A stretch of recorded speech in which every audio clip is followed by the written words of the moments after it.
बिस्मिल्लाहिर्रहमानिर्रहीम। आगे देखें, क़द खलत मिन क़ब्लिकुम सुननुन फसीरू फ़िल अर्ज़ि फ़ंज़ुरू कैफ़ काना आक़िबतुल मुकज़्ज़िबीन। क़द खलत मिन क़ब्लिकुम सुनन, बेशक तुमसे पहले तरीक़े गुज़र चुके हैं। फसीरू फ़िल अर्ज़, तो तुम ज़मीन में चल फिर कर देख लो। फ़ंज़ुरू, देखो, कैफ़ काना आक़िबतुल मुकज़्ज़िबीन, के झुटलाने वालों का कैसा बुरा अंजाम हुआ। देखिए, इससे पहले मुसलमानों की जंग उहद का वाक़या आया था, याद होगा आपको, और जंग बद्र का भी वाक़या आया था, आपको अच्छे से मालूम है। तो इससे पहले जो जंग उहद में मुसलमानों की शिकस्त हुई, तो अल्लाह तबारक व तआला ने उन शिकस्त के ताल्लुक़ से बताया कि मुसलमानों से लग़ज़िश हुई, गलती हुई, तो अल्लाह तबारक व तआला ने मुसलमानों को जंग उहद में शिकस्त अता फ़रमाया, है ना। और आइंदा के लिए उस काम से, उस किस्म के कामों से अल्लाह तबारक व तआला ने मना फरमाया, और ऐसे कामों की तरफ तरगीब दी जिनके करने से मुसलमान अपनी शुजाअत और जौहर दिखाए, जिसका नतीजा ये हुआ कि जंग बद्र में या और भी मार्का में अल्लाह तबारक व तआला ने उनको कामयाबी नसीब अता फरमाई और वो कामयाब हुए।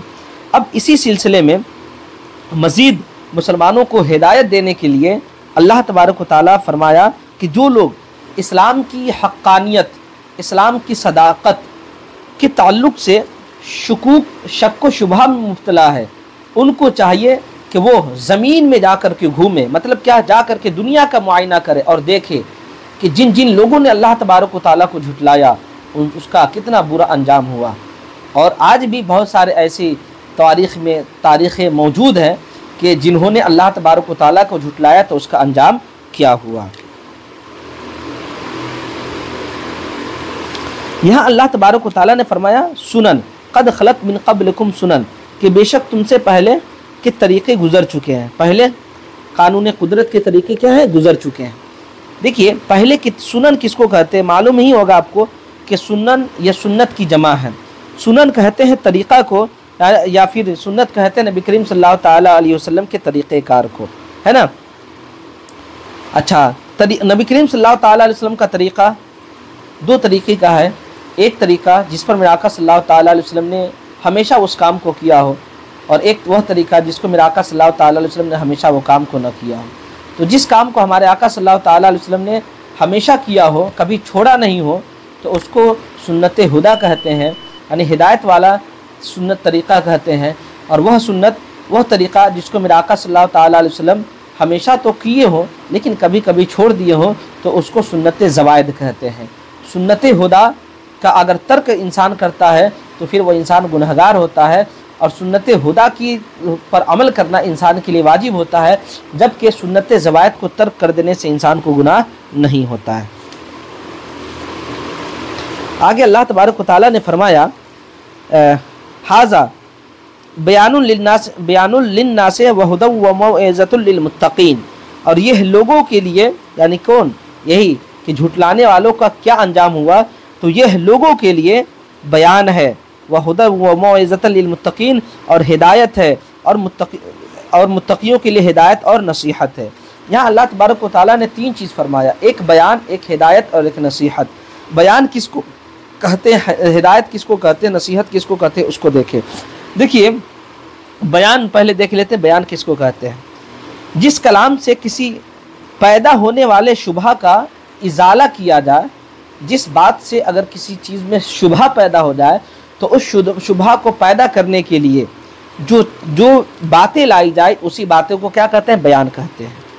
और हिदायत, जो कलाम उमूर शरइया में रहनुमाई पर मुश्तमिल, उसको हम हिदायत करते हैं। यानी जो काम हमको हिदायत की तरफ ले जाए उसको क्या बोलते हैं, उसको हिदायत कहते हैं। और जो कलाम किसी बुरे काम की मुमानअत की तलकीन पर मुश्तमिल, उसको नसीहत कहते हैं। नसीहत जानबे करते हैं कि भाई हम गलत काम कर रहे हैं, तो आप हमको नसीहत कर रहे हैं, भाई देखो ऐसा काम मत करो, इसलिए कि ऐसा काम करोगे तो ऐसा ऐसा होगा। या फिर आप वाक़या के ज़रिए से बता कि देखो जिन जिन लोगों ने गलत काम किया कभी तरक्की नहीं कर सका, है ना, हमेशा ज़लील व ख़ार हुआ, है ना, इसको कहते हैं नसीहत। तो आपने जान लिया कि बयान किसको कहते हैं, हिदायत किसको कहते हैं, और नसीहत किसको कहते हैं। बयान तो जान गए कि किसी शक व शुबह को इजाला करने के लिए जो चीज़ जो बात लाई जाए उसी को क्या बोलते हैं, बयान कहते हैं। हिदायत किसको कहते हैं, किसी काम की तरफ इंसान को रहनुमाई करे तो उसको हिदायत कहते हैं। या बयान नसीहत किसको कहते हैं कि इंसान को किसी बुरे काम से मना किया जाए उसको क्या बोलते हैं, नसीहत कहते हैं। आगे देखें, वला तहीनु वला तहज़नु अंतुमुल आलौना इन कुंतुम मुमिनीन, और न कमज़ोरी दिखाओ और न तुम गम खाओ, वअंतुमुल आलौना, तुम ही सरबुलंद हो अगर तुम ईमान वाले हो। देखिए आपको मालूम है जंग उहुद में जब मुसलमानों की शिकस्त हुई है ना, तो मुसलमान बहुत परेशान हो गए थे, बहुत रंजीदा हो गए थे, है ना। तो उसी को अल्लाह तबारक व तआला ने फरमाया वला तहीनु वला तहज़नु, तुम कमज़ोरी मत दिखाओ, तुम गम मत करो, कामयाबी तो तुम्हारे लिए है, शर्त यह है कि तुम क्या हो, ईमान वाला हो जाओ, है ना। अच्छा, तो उसी को अल्लाह तबारक व तआला फरमा रहा है कि देखो कुफ़ार को अल्लाह तबारक व तआला बाज़ औक़ात बातिल क़ुव्वतों को वक्ती तौर पर गलबा अता फरमा देता है ना। और कभी कभी अल्लाह तबारक व तआला हक़ वालों को बातिल पर गालिब अता फरमा देता है। बात समझ आ रही ना भाई, जंग होती है तो जंग में कभी हक़ गालिब होता है, कभी बातिल गालिब होता है, तो इससे तुमको कमज़ोरी दिखाने की ज़रूरत नहीं है भाई। जंग है, कभी जीत कभी हार, जंग में तो होती ही है ना, कभी जीत, कभी आज हमारी जीत हुई तो कल तुम्हारी जीत हुई। बात समझ में आ रही ना। तो उसी को अल्लाह तबारक व तआला ने फरमाया, ऐ मुसलमानों, ऐ सहाबियों, तुम्हें कमज़ोरी दिखाने की ज़रूरत नहीं है, तुम्हें गम खाने की ज़रूरत नहीं है। अगर तुम वाकई ईमान वाले हो तो फिर तुम आज अल्लाह तबारक व तआला ने तुमको बज़ाहिर शिकस्त अता फरमाया है, लेकिन आगे चल कर के अल्लाह तबारक व तआला तुमको कामयाबी अता फरमाएगा। और ये देखें, जंग अगर हक़ और बातिल में हो तो याद रखें हमेशा जो है ना हक़ गालिब आता है। ये मक़ूला आप भी सुने होंगे ना कि हक़ की हमेशा जीत होती है और बातिल की हमेशा हार होती है। आपने सुना होगा इस बात को भी। लेकिन आप कभी कभी देखते होंगे कि हक़ गालिब नहीं आता है, हक़ मग़लूब हो जाता है और बातिल गालिब आ जाता है। ये याद रखें, हक़ हमेशा गालिब होता है। हम उसका जवाब दे रहे हैं कि देखिए हक़ हमेशा गालिब होता है, हमेशा गालिब होता है। अगर हक़ अगर बज़ाहिर मग़लूब हो जाए, है ना, हक़ अगर बज़ाहिर मग़लूब हो जाए, लेकिन फिर भी तो हक़ ऐसा है जो अल्लाह की बारगाह में मकबूल है। अल्लाह की बारगाह में हक़ मकबूल है कि नहीं है। अरे लोगों की नज़र में ना हक़ झुक गया, लोगों की नज़र में ना हक़ की शिकस्त हुई, लेकिन अल्लाह तबारक व तआला तो देख रहा है, अल्लाह तो जान रहा है कि कौन हक़ है कौन बातिल है। अल्लाह की बारगाह में तो इंसान जो हक़ होगा उसकी जीत होगी कि नहीं। यही मुसलमानों की कामयाबी की दलील है ना। इसी को देख करके कहा जाता है कि हक़ की हमेशा जीत होती है, चाहे दुनिया में जीत हो या फिर अल्लाह की बारगाह में जीत हो, जीत तो हमेशा हक़ीक़ी होती है। अगर हक़ की बज़ाहिर जीत हो जाती है तो हक़ जो सही है उसकी जीत हुई, यही हम उसकी तावील करते हैं। अगर किसी जंग में मुसलमान मग़लूब हो जाए और काफिर गालिब हो जाए, तब भी तो मुसलमान अल्लाह तबारक व तआला की बारगाह में आला है। कभी काफिर अल्लाह की बारगाह में आला हो सकता है, कभी नहीं हो सकता है। तो जो आला होगा उसी के ना जीत होगी। बात समझ में आ रही है। इसी वजह से हम कहते हैं हक़ की हमेशा जीत होती है, चाहे दुनिया में हो चाहे अल्लाह की बारगाह में, लेकिन हक़ की जीत होनी है। आगे देखिए आप, इन यमसस्कुम क़रहुन फ़क़द मस्सल क़ौम क़रहुम मिस्लुहु, अगर तुम ज़ख्मी हुए तो तुम्हारे मुखालिफ लोग भी इसी तरह ज़ख्मी हुए हैं। यानी जंग उहुद में बज़ाहिर मुसलमानों ने जंग उहुद में मुसलमानों सहाबी रसूल ने जब नबी करीम सल्लल्लाहु ताला अलैहि वसल्लम के हुक्म के ख़िलाफ़ अदूली की, हुज़ूर सल्लल्लाहु ताला अलैहि वसल्लम की नाफरमानी की, तो अल्लाह तबारक व तआला ने उनको शिकस्त दी, है ना। तो मुसलमान शिकस्त दी तो मुसलमान सोचने लगे कि यार हम बहुत ज़ख्मी हो गए, हमारे बहुत से मुसलमान शहीद हो गए, बहुत सारे सहाबी शहीद हो गए, बहुत सारे लोग ज़ख्मी हुए। उसी को अल्लाह फरमा रहा है, इन यमसस्कुम क़रहुन, अगर तुम ज़ख्मी हुए हो ना तो परेशान होने की ज़रूरत नहीं है। फ़क़द मस्सल क़ौम क़रहुम मिस्लुहु, तो तुम्हारे मुखालिफ जो लोग भी थे इसी तरीके से तो वो ज़ख्मी हुए। तो मुसलमान को तकलीफ़ हुई जंग उहुद में कि हमारे बहुत सारे लोग शहीद हो गए, यहाँ तक कि हज़रत मुसअब बिन उमैर शहीद हुए, हज़रत अमीर हमज़ा शहीद हुए, यानी बहुत सारे लोग शहीद हुए, अब बहुत सारे लोग ज़ख्मी हुए। तो अल्लाह तबारक व तआला उसी को फरमा रहा है कि देखो गम खाने की ज़रूरत नहीं है। जंग बदर में अल्लाह तबारक व तआला ने तुम्हारे खिलाफ जो मुशरिकीन थे, कुफार मक्का थे, अल्लाह तबारक व तआला ने कितने लोगों को ज़ख्मी फरमाया, कितने लोगों को तुमने ज़ख्मी किया, कितने लोगों को तुमने शहीद किया। तो आज तुम्हारे थोड़े लोग ज़ख्मी हुए हैं, लेकिन कल उन लोगों के तुमसे ज़्यादा लोग शहीद हुए हैं, इसलिए तुमको घबराने की ज़रूरत नहीं है, कमज़ोरी दिखाने की ज़रूरत नहीं है। वतिलकल अय्यामु नुदाविलुहा बैनन नास, और हम लोगों के, और अल्लाह फरमाता है कि हम लोगों के दरमियान अय्याम की तंगी और कुशादगी को गर्दिश देते रहते हैं। मतलब क्या है, अल्लाह तबारक व तआला जंग होती है तो अल्लाह तबारक व तआला कभी तुमको जीत अता फरमाता है, कभी हार होती है तो अल्लाह तबारक व तआला कुफार मुशरिकीन को जीत फरमाता है ना। तो कभी तुम्हारी जीत, कभी कभी कुफार की जीत होती है। तो जंग तो इसी का नाम है ना कि एक फरीक की जीत होती है, एक फरीक की हार होती है।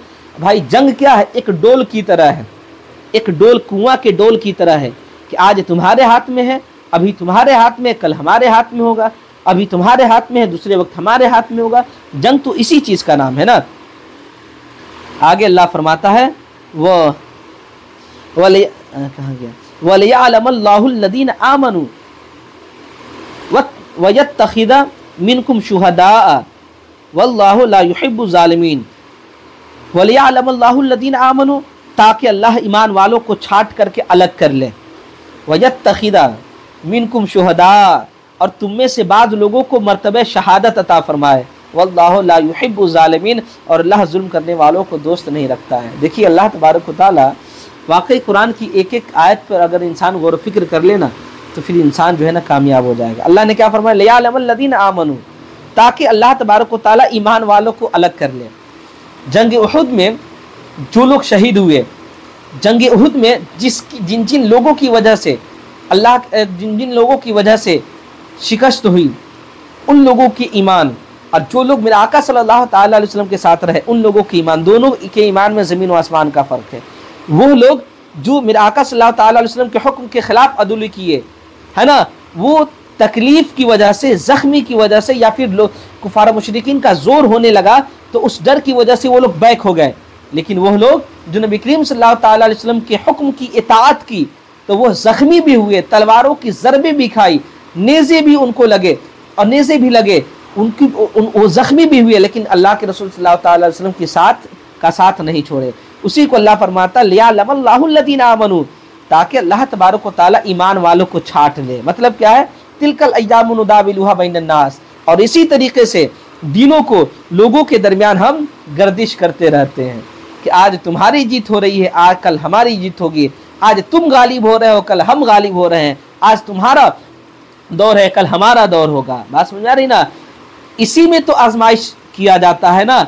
मिसाल के तौर पर आज हम गरीब हो गए, है ना, आज हम गरीब हो गए, और वो लोग जो हमारे साथ थे, है ना, जो कहते थे कि हम तुम्हारे साथ जिएंगे, तुम्हारे साथ मरेंगे, अरे मौलाना साहब कोई दिक्कत नहीं है, अरे आपको ज़रूरत पड़े तो हम जो है ना अपनी ज़िंदगी दाव पर लगा देंगे, है ना, पैसा क्या सब कुछ लुटा देंगे। लेकिन जब हम गरीब हो जाए तब समझ में आती है कि दोस्ती कहाँ साबित होती है। हम भूखे मर रहे हैं, उस वक्त समझ में आती है कि हाँ तुम हमारे लिए खाना लेकर के आते हो या नहीं हो। तो इंसान की आजमाइश किस में होती है, किस में होती है। आज हम गरीब हैं तो हम आजमा रहे हैं तुमको, कल आप गरीब होइएगा तो आप हमको आजमाइएगा। बात समझ में आ रही ना। तो अल्लाह तबारक व तआला मुसलमान और काफिरों के दरमियान जंग को में कभी काफिरों को जीत दे करके मुसलमानों को आजमाता है, कभी काफिरों को गलबा दे करके मुसलमानों को आजमाता है, कभी मुसलमानों को जीत दे करके अल्लाह तबारक व तआला मुसलमानों को आजमाता है। बात समझ में आ रही ना। वयत्तखिज़ मिनकुम शुहदा, और तुम में से बाद लोगों को मर्तबा शहादत दे। मतलब क्या है, मतलब यह है कि अल्लाह तबारक व तआला ने तुम लोगों में से छांट लिया, यानी जिन लोगों ने नबी करीम सल्लल्लाहु अलैहि वसल्लम की तरफदारी की, नबी करीम सल्लल्लाहु अलैहि वसल्लम के साथ रहे, तकलीफ़ों और मुसीबतों को बर्दाश्त करते रहे, तो अब अल्लाह तबारक व तआला उनको मर्तबा शहादत अता फरमाता है दूसरी जगह में, या फिर उसी जगह जंग उहुद में भी जब लोग साइड हो गए, जो लोग मेरे आका सल्लल्लाहु अलैहि वसल्लम के साथ थे वो लोग शहीद हुए, जैसे अमीर हमजा हजरत मुसअब बिन उमैर, तो अल्लाह तबारक व तआला तमाम लोगों को छांट लेता है। अब अल्लाह तमाम लोगों को में से छांटता क्यों है, ताकि अल्लाह तबारक व तआला उनको शहादत के मर्तबे पर फायज करे। वल्लाहु ला युहिब्बु ज़ालिमीन, अल्लाह तबारक व तआला ज़ालिमों को पसंद नहीं फरमाता है। शहीद के बारे में आपको मालूम है कि शहीद किसको कहते हैं? शहीद उस मुसलमान को कहते हैं जो अल्लाह के दीन के सरबलंदी के लिए अल्लाह की राह में कत्ल किया जाए, या जिस मुसलमान को जुल्मन कत्ल कर दिया जाए, है ना, उसको भी शहीद करते हैं। अब एक मसला शहीद का जब आ गया है तो एक मसला आप ले लीजिए, समझ लीजिए। आप हमेशा सुनते हैं ना कि शहीद को न गुस्ल दिया जाएगा न जनाजा पढ़ी जाएगी, तो आप ये समझ लें, वो भी मसला आप सुन लें। देखिए आप, शहीद अगर जंग में शहीद हो जाए और वहाँ से डायरेक्ट उसकी लाश आए, तो फिर ऐसी सूरत में शहीद को न गुस्ल दिया जाएगा न कफन दिया जाएगा, लेकिन नमाज जनाजा उनकी पढ़ी जाएगी। और एक वो इंसान जो जंग में गया, शहीद हो गया, लेकिन फ़ौरन शहीद नहीं हुआ, ज़ख्मी हुआ, तकलीफ़ें लगी, लेकिन जंग से बाहर आया, थोड़ी देर के लिए ही सही उनको इलाज हुआ, फिर उनका इंतकाल हो गया, तो अब उनको क्या है? अब उनको गुस्ल भी दिया जाएगा, उनको कफन भी दिया जाएगा और उनकी नमाज जनाजा भी पढ़ी जाएगी, अगरचे वो शहीद होंगे। उसी तरीके से किसी को सांप काट ले, उसी तरीके से कोई इंसान किसी हादसा में डेथ कर जाए, है ना, तो वो इंसान शहीद तो होगा, लेकिन उस इंसान को कफन भी दिया जाएगा, उस इंसान की नमाज जनाजा भी पढ़ी जाएगी और उस इंसान को गुस्ल भी दिया जाएगा। आप ये समझ लें कि जो इंसान जंग करने गया और जंग में शहीद हो गया और वहाँ से उसकी डायरेक्ट डेड बॉडी आई, तो उसको कफन भी दिया, गुस्ल भी दिया जाएगा, उसको गुस्ल नहीं दिया जाएगा और न कफन दिया जाएगा, सिर्फ और सिर्फ नमाज जनाजा पढ़ी जाएगी। और बाकी जितने भी शहीद है सबको गुस्ल भी दिया जाएगा, कफन भी दिया जाएगा, नमाज जनाजा भी पढ़ी जाएगी। अच्छा, शहीद को शहीद क्यों कहते हैं ये भी समझ लीजिए आप। चलिए, अल्लाह तबारक व तआला ने शहीद के हक़ में जन्नत की शहादत दी है। शहीद का मर्तबा देखिए आप, यानी इंसान शहीद होता है तो अल्लाह तबारक व तआला उसको जन्नत अता फरमाता है। दूसरा, क़यामत के दिन शहीद जो होंगे अंबिया और सिद्दीकीन के साथ गवाही के लिए बुलाए जाएंगे। यानी अब ये समझ लीजिए कि शुहदा का हश्र अंबिया और मुरसलीन के साथ होगा। अच्छा, शहीद जिस तरीके से काफिर मरते हुए डायरेक्ट जहन्नम में चला जाता है ना, उसी तरह शहीद शहादत के मर्तबे पर जैसे ही फाज होता है, जैसे ही उनके जिस्म से रूह निकलती है, फ़ौरन वो जन्नत में चले जाते हैं। शहीद जिंदा होता है और उसकी रूह जन्नत में शाहिद और मौजूद होती है, और शहीद को अल्लाह तबारक व तआला कब्र में रिस्क भी अता फरमाता है। शहादत के वक्त रहमत के फरिश्ते उसके पास मौजूद होते हैं और उसको रूह ले जाते हैं। इन सारी खुसूसियतों के बिना पे कौन नहीं चाहेगा कि हमारी शहादत हमारी मौत भी शहादत की मौत हो। हम दुआ भी करते हैं, अल्लाह हमको मौत दे तो हमें शहादत की मौत दे। अच्छा, अब देखिए, अब बहुत अहम बात, वलियुमहिसल्लाहु लदीन आमनु व यमहक़ल काफिरीन। अल्लाह तबारक व तआला कभी मुसलमानों को शिकस्त देता है, कभी काफिरों को शिकस्त देता है, कभी मुसलमानों को जीत अता फरमाता, कभी काफिरों को जीत फरमाता। अब सवाल पैदा होता है कि अल्लाह तबारक व तआला काफिरों को जीत क्यों देता है, या फिर काफिरों को शिकस्त क्यों देता है, या फिर मुसलमानों को जीत या मुसलमानों को शिकस्त क्यों देता है। उसी को अल्लाह फरमाता है वलियुमहिसल्लाहु लदीना आमनु, ताकि अल्लाह मुसलमानों को गुनाहों से पाक कर दे, वयमहक़ल काफिरीन, और काफिरों को मिटा दे। देखिए, अल्लाह ने दो लफ्ज़ यहाँ इरशाद फरमाया, लियुमहिसा व यमहक़। महिस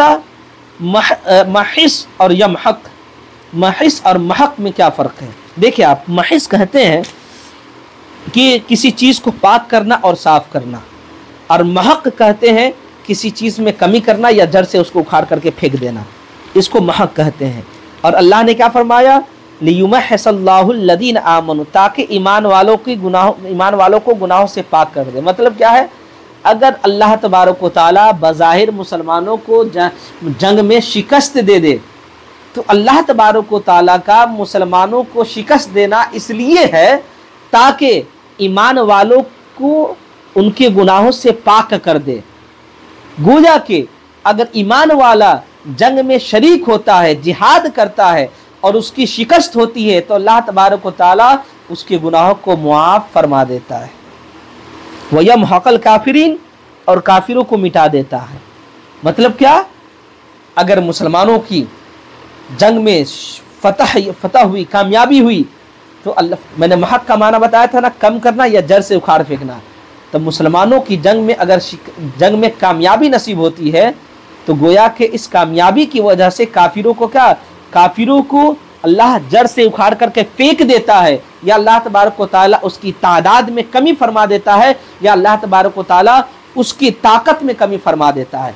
गोया कि आप ये समझ ले कि मुसलमान को आप हक जान ले और काफिर को बातिल जान ले।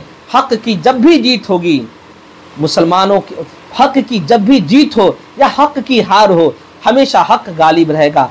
मुसलमान जीते चाहे हारे, इसमें मुसलमानों ही का फ़ायदा है।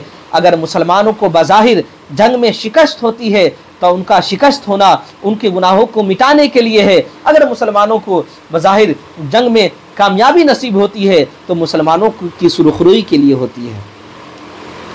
चले आगे देखें। अब हसिबतुम अन तदखुलुल जन्नत वलम्मा यअलमिल्लाहु अल्लज़ीना जाहदू मिनकुम व यअलमस साबिरीन, क्या तुमने गुमान किया है कि तुम जन्नत में दाखिल होगे, जबकि हालांकि अभी अल्लाह तबारक व तआला ने तुमसे मुजाहिदों और सब्र करने वालों को मुमताज़ नहीं किया है। ये आयत उन लोगों के लिए है जो लोग जंग उहद में मेरे आका सल्लल्लाहु तआला अलैहि वसल्लम के हुक्म के खिलाफ अदूली की, मेरे आका के हुक्म की नाफरमानी किए और कुफार मुशरिकीन के गलबे से डर से वो पीछे चले गए, है ना, उन लोगों के लिए है। अल्लाह फरमा रहा, क्या तुम गुमान करते हो कि तुम जन्नत में दाखिल होगे, हालांकि अल्लाह तबारक व तआला अभी तुमने से न मुजाहिदों को अलग किया है न सब्र वालों को अलग किया है। जब इन लोगों को अलग नहीं किया, तुम पहले कैसे चले जाओगे? भाई जाहिर सी बात है, जो मेरे आका के साथ सब्र किए, तकलीफ़ें सही जंग उहद में, नेज़े खाए, तलवार की ज़रब लगी, उनको वो ज़ख्मी हुए और आका सल्लल्लाहु तआला अलैहि वसल्लम के साथ रहे, उनसे पहले जन्नत में वो कैसे जा सकते हैं जो खौफ से, दुश्मनों के खौफ से मेरे आका के हुक्म के खिलाफ अदूली किए, वो उन लोगों से पहले कैसे जा सकते हैं? जा सकते नहीं। जो मेरे आका के साथ थे सबसे पहले ये जन्नत में जाएंगे, बाद में दूसरा कोई जाए। उसी को अल्लाह ने फरमाया कि जो मुजाहिदा किया, मतलब जंग उहद में तमाम मुसीबतों को सह करके फिर भी वो जंग में लड़ाई लड़ी, आका करीम सल्लल्लाहु तआला अलैहि वसल्लम के साथ रहे, लड़े, डटे रहे, उनको मुजाहिद अल्लाह तबारक व तआला ने कहा। और जो सब्र किए, मतलब आका करीम सल्लल्लाहु तआला अलैहि वसल्लम के साथ रहे, मुसीबतें सहते रहे, परेशानियां सहती रही, तलवारों की ज़रबें सहते रहे, घोड़े के टाप के वार सहते रहे, सब कुछ सहते रहे, तो उसको अल्लाह तबारक व तआला ने साबिरीन से फरमाया और कहा कि जब तक अभी अल्लाह तबारक व तआला ने तुम में से मुजाहिदीन को, तुम में से साबिरीन को अभी लिया ही नहीं है, अलग किया ही नहीं है, उससे पहले तुम जन्नत में कैसे जा सकते हो? वलक़द कुन्तुम तमन्नौनल मौता मिन क़ब्ल अन तलक़ौह, और यकीनन तुम तो मौत के आने से पहले मौत की तमन्ना किया करते थे। फ़क़द रअयतुमूहु व अंतुम तंज़ुरून, सो अब तुमने मौत को देख लिया है और वह तुम्हारी आंखों के सामने है। इस आयत की शान नुज़ूल में, वह इस शान नुज़ूल से मुराद वह लोग है जो लोग